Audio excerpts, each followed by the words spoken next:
प्रेम से कहना धन निरंकार जी। साथ संगत जी, सदगुरु माता जी की कृपा से आप अच्छे होंगे। आपका गुरु चर्चा में बहुत बहुत स्वागत है।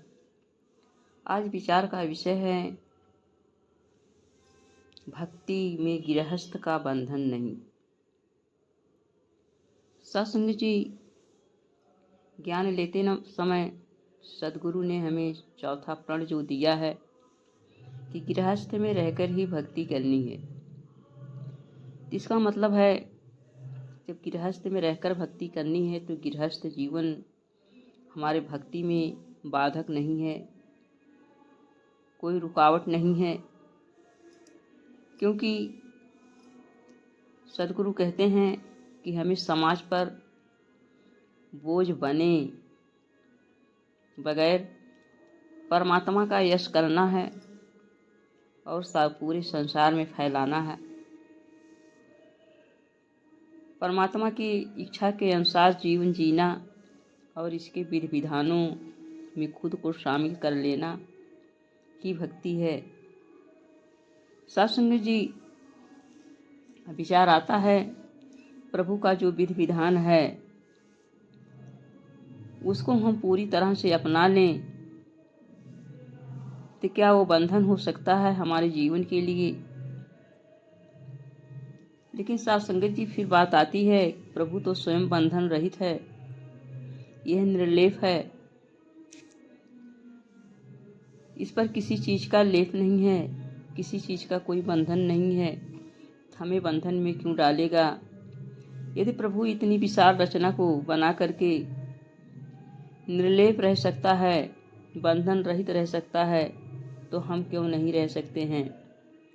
सत्संग जी, हम गृहस्थी होते हुए भी, गृहस्थ जीवन में रहते हुए भी त्यागी हो सकते हैं, बैरागी हो सकते हैं, क्योंकि यदि हमारे मन में यह भाव आ जाए कि ये परमपिता परमात्मा ने जो ये परिवार दिया है इसका रचनहार भी यही है और मालिक भी यही है, इन्हीं का पालन पोषण कर रहा है, इनकी हर आवश्यकताओं की पूर्ति कर रहा है, हम तो केवल एक माध्यम हैं, करने कराने वाला यही है।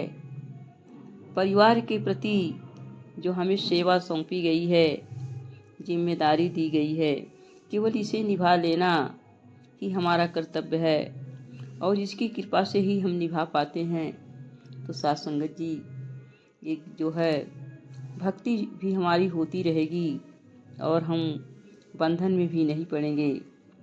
साथ संगत जी, ये निराकार दातार प्रभु ने जो हमें बच्चों की सेवाएं सौंपी है, पालन पोषण का दायित्व सौंपा है, तो हमें जो है इनके पालन पोषण, पढ़ाई लिखाई, शादी ब्याह आदि कर्तव्यों को पूरा करते हुए हमारा दायित्व बनता है कि इन बच्चों को हम बचपन से ही ब्रह्म ज्ञान की रोशनी से जोड़ें, अर्थात इनके जीवन में ब्रह्म ज्ञान की रोशनी दिलवाएं, उन्हें सेवा सुमरन सत्संग के साथ जोड़ें, ताकि हमारे बच्चे जो है भलाई के रास्ते पर चल पाएं और इनका चरित्र उत्तम हो, व्यवहार सद्व्यवहार वाला हो।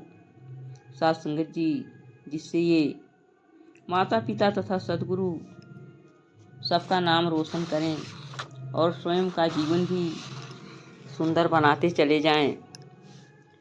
साथ संगत जी, यदि संतान को हम भक्त बना पाएं, यदि हमारी संतान जो है भक्ति के राह पर चल दी, तो साथ संगत जी समझ लीजिए हम पूरे जहां की दौलत प्राप्त कर लिए, क्योंकि घरों में हमारे संतों महापुरुषों का आगमन जब होता रहता है, अगर हमारे बच्चे जो है संतों महापुरुषों के आने पर उनकी सेवा में लग गए और जो है इस प्रभु परमात्मा के द्वारा बताए गए आदेशों का पालना करने लगे, तो साथ संगत जी घर का वातावरण स्वर्ग सा हो जाता है और संतों के आशीर्वाद भी बच्चों को मिलते रहते हैं और अच्छे संस्कार उनके जीवन में पूरा का पूरा आ जाता है और उनका जीवन जो है श्रृंगार से युक्त हो जाता है।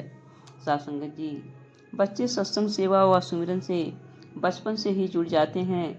उनका विश्वास एवं भक्ति की जड़ इतनी गहरी फैल जाती है कि दुनिया के दुख सुख क्रोध विरोध आंधी तूफान भी उनको विचलित नहीं कर सकते हैं, अर्थात वो भक्ति के मार्ग से कभी डांवाडोल नहीं होते हैं। उनका सद्गुरु पर अटूट विश्वास हो जाता है और यही अटूट विश्वास जो है उनके भक्ति को दृढ़ से दृढ़ करता चला जाता है। सत्संग जी, अगर बच्चे जो है हमारे शरीर से भी स्वस्थ हैं और मन कर्म वचन से भी स्वस्थ हैं, अर्थात मन कर्म वचन भी उनका सुंदर है, तो वो जो है हर जगह सुंदर ही कार्य करेंगे, क्योंकि बच्चे स्वस्थ समाज की नींव होते हैं। उनका बचपन से ही मेहनती होना, ईमानदार होना, नेक बनना एक बहुत सुंदर कार्य है और यह हमारा दायित्व है कि इनको इसी तरफ मोड़ें। आज आधुनिक युग में प्रतिदिन बढ़ रहे जो है बनावटों की तरफ, दिखावों की तरफ सभी का ध्यान खींचता चला जा रहा है, लेकिन यदि बच्चों को के जीवन में ये भक्ति का बीज डाल दिया गया है तो उनका ध्यान जो है सादे की तरफ जाता है, मेहनत की तरफ जाता है, भक्ति भरा जीवन जीने की उनको प्रेरणा मिलती है, जिससे उनका भविष्य जो है सुंदर से सुंदर होता चला जाता है और वो परिवार से लेकर समाज तक साथ संगत की जिम्मेदारियां निभाना सीख जाते हैं। सादगी, सरलता और मेहनत ही उन्हें गुणवान और चरित्रवान बना सकती है। सत्संग जी, बच्चों को सुंदर भावनाओं का श्रृंगार दें ताकि बाहरी सुंदर पहनावे के साथ साथ अंदर की भावनाएं भी उनकी सुंदर हों। हमारे घर किसी मंदिर से कम नहीं होते हैं, क्योंकि सत्संग जी, ब्रह्मज्ञान को प्राप्त किया हुआ हर महापुरुष, हर संत जो है एक मंदिर के समान होता है। मंदिर की पहचान भगवान की मूर्ति के कारण होती है, तो संतों के घरों की पहचान जो है गुरुमत से भरपूर वातावरण से होती है, क्योंकि जिनके घरों में गुरुमत के रास्ते पर सभी लोग चलते हैं, परिवार में हर व्यक्ति को आदर सम्मान देते हैं, बुजुर्गों को सत्कार करते हैं, बच्चों से प्रेम का व्यवहार करते हैं, वहाँ पर हर हृदय की भावना की कद्र होती है। ऐसा घर जो होता है किसी मंदिर से कम नहीं होता है। सत्संग जी, हम अपने गृहस्थी को स्वर्ग बनाएं ताकि हमारी संतान हमसे मार्गदर्शन ले सके। यदि हम स्वर्ग लोभ लालच धोखा फरेब छल कपट आदि नहीं करेंगे तो हमारे बच्चे भी इससे दूर रहेंगे। हमारे हृदय में दया करुणा प्रेम सद्भावना का भाव होगा तो हमारे बच्चे भी हमसे यही सीखेंगे। सत्संग जी, इस तरह से हमारा घर जो है स्वर्गीय वातावरण का एक उदाहरण बन जाएगा। इसलिए सत्संग जी, हम अपने घरों में अपने बच्चों को भक्ति के रास्ते पर दृढ़ से दृढ़ करते चले जाएं। भक्ति के पास निराकार का ही ज्ञान होता है और पदार्थों का भी होता है, लेकिन भक्त जो है पदार्थों का इस्तेमाल करते हैं, उनसे मोह नहीं करते हैं, और निराकार का ज्ञान जो होता है उन पदार्थों में बरकत डालता है और पदार्थों को सही इस्तेमाल करने का ढंग सिखाता है। सत्संग जी, एक गृहस्थी को तन मन धन के सुख साधनों की भी ज़रूरत होती है। सेवा के लिए, सद्गुरु के दर्शन के लिए स्वस्थ शरीर, स्वस्थ मन और स्वस्थ धन की ज़रूरत होती है।